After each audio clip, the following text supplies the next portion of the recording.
Okay, so the first pitch, that's forte, and that should be done with no rolling, no, okay, as if it's just one note. So start from the air and hit it, play, do not play over the fingerboard, because if you do it like this over the fingerboard, you could accidentally scratch your instrument here, so you don't want to do that. So come closer, like around here. Now here the string's a little harder, so you have to hit it a little harder too, but it's forte, so it should work out. Okay? Right, okay. Okay, here. Always start from the string. Give a nice bite. Okay? And you should sort of bite both notes, this one and this one. It's not a smooth, but you see? It's like you're doing this. Okay? And then the eighth note, see if you can vibrate like once or twice. Once is probably good, well, twice is better.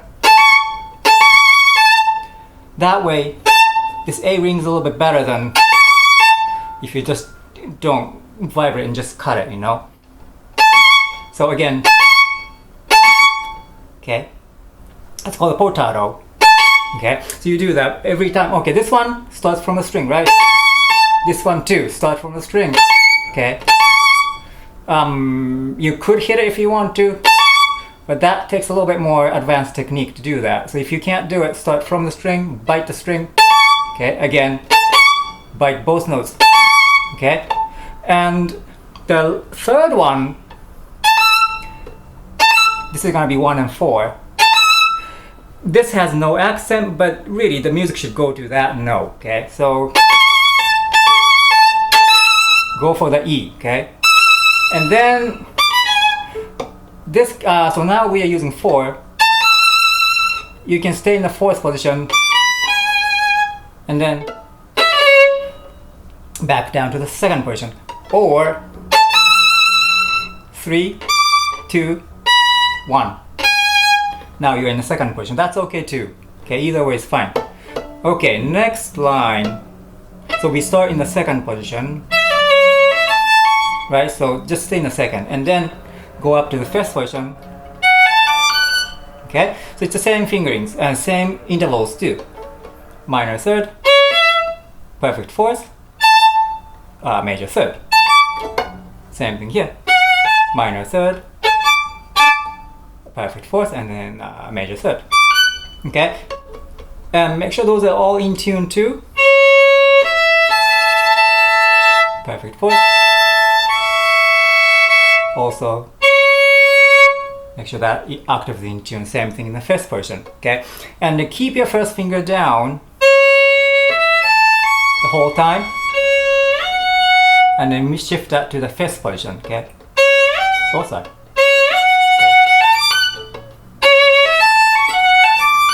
So you don't leave your 1st finger from the fingerboard, okay? Then you can use the 1st finger as a guide to go from the 2nd to the 1st position, okay? All right, and then, right, okay. Back to the beginning again. I forgot to mention this. So the beginning we have a rest here, right? Again, we have a rest. So to get to the top of the phrase, we have 2 rests. Now here, we have no rest, okay? So the first phrase is a little bit more chopped up, and it's supposed to be that way. Right? And here, this should be a lot more lyrical, a lot more smooth, just one line going up all the way with no interruption, okay? So you want to make the difference, okay? Okay, and going on, same thing. Bite both notes. This one too. Just give a little bite on the C. Oh, I would go with 1-3 instead of 1-4, but up to you. Then the second one starts with 1. And I go with 1-4, I reach. Okay, and each time it should grow to the next one. Right, so this can be a little less if you want to the first one. Maybe a little more. Definitely a little bit more. More. Do a crescendo. Okay, now, technically speaking, that E in measure 16, 17, 18, the last note, that's supposed to be a forte and then piano on the downbeat, but I think it's okay if you play that pickup E as a piano. I think that's okay. I mean, I don't think you have to do that. Okay, and then, oh right. The beginning, I forgot to mention this. In the beginning, you have to listen to the winds, right? They have the eighth notes, constant eighth notes going. You have to hear that in your head. And then you play along with the eighth notes in your head, okay? And here, this one, the winds have bum, bum, bum, bum. Each beat, they have bum, bum, bum, bum. So that's when they play with you. So you hear that in your head. It's not that you're gonna do that, but just thinking that in your head as you play smoothly should help the integrity of your rhythm, okay? You're gonna be playing a little more accurately that way, okay? And then here, okay. This is like a big pickup into the first E, okay? And then those are the pickup to the next E, and then pickups to last note. Okay, important notes are, okay, and so they're all going towards the first E. Phrase ends here, goes to the next important note. Okay, so it's not this grouping, it's not that grouping. Okay, and again, when you're resting, hear the wind parts, ta-ta, ram, pa, pa, then you come in, okay? Otherwise you won't be coming in right. Okay, so this is really light. For my bow, it's right around the middle. Little bow. It's piano, and it's an orchestra piece too, so you don't have to really play so much like you're playing a concerto, okay? Most of the work should be done with your fingers and some of your wrist, but not from your arm. Don't go, because you won't make it. And ideally, you kind of let that bow bounce on its own, right? You just kind of manage the height of the bounce and also the speed of the bounce. Okay? If you can just let the bow do the work, that would be the best way to do a spiccato. Okay? Okay. Here. See if you can do a diminuendo on this one. So the first note, this A, that's the biggest, and then to the end of the bar, you do a diminuendo. Oh, sorry. Okay? And the vibrate on the last note. Okay? Same thing. Listen for the winds. Pa-da-ram, pa-pam, and you come in for the next one. Same thing.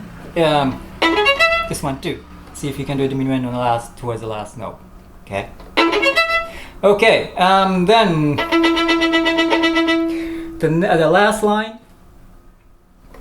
Same thing, just keep it calm. No big deal, okay? And then so you have the two bars of the E's. The third bar, we have the notes moving now, right? I put a little accent on the first note of that third bar. So that way I can kind of regroup everything, like my thought, my bow, arm, I don't know, everything. It just makes it so much easier for me to play after that. Okay?